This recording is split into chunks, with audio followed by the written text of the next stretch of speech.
আমি পার্সোনালি বলবো খুব ভালো। আমি একটু আগেই বলছিলাম যে এরম ইনোভেটিভ আইডিয়া মুহুরাত আমি কোনোদিন আসিনি, আমি করিও নি। So I am very happy, ঠাকুরের আশীর্বাদে ভালো কাজ হবে। খুব এক্সাইটেড, ভালো টিম আর ভালোভাবে সবটা হোক এটাই প্রার্থনা আর কি, দ্যাটস অল। প্রথম কথা, এইখানে মহরত করার ইচ্ছা আমার অনেক দিন ছিল, আগের কাজগুলোয় সুযোগ পাইনি, এই কাজে তাই সুযোগ পেতেই ফার্স্টেই এখানে এলাম। থ্যাঙ্কস টু জীবনদা, যিনি আমাদের এই স্পেসটা অ্যালাউ করলেন এবং এখানে এসে আমরা এই মহরতটা করলাম।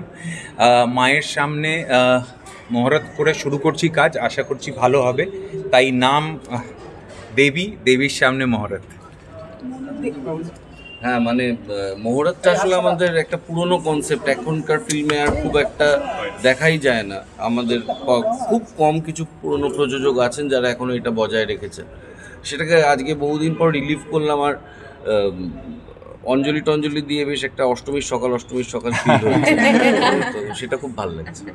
আচ্ছা, দেবী মানে তো পজিটিভিটি, মানে পজিটিভ একটা শক্তি, কিন্তু হরর কমেডি যেহেতু, এটা কিভাবে মেলাচ্ছ? মানে আমার যেহেতু এইটার আগে একটা সিনেমা হয়েছিল মণিহারা বলে, যেটার সিকুয়াল হিসেবে এটাকে ট্রিট করা হচ্ছে, যদিও এটা একটা ইন্ডিভিজুয়াল প্রজেক্ট।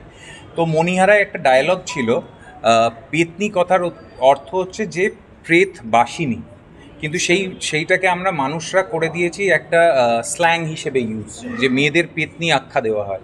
কিন্তু আসল পেতনি কারা? যারা মানুষের ক্ষতি করে, যারা মেয়েদের ক্ষতি করে, যারা কিন্তু একটা প্রেত লোক বাসিনী, যে মানুষদের সেবা করছে, যে দেবীর আশীর্বাদে দেবীর কাজ করছে, তাকে আমরা প্রেতনি বলবো না দেবী বলবো? এটাই তো প্রশ্ন, এটাই তো খুঁজে বার করতে হবে আমাদের গল্পের মধ্যে থেকে। Thank you. Thank you.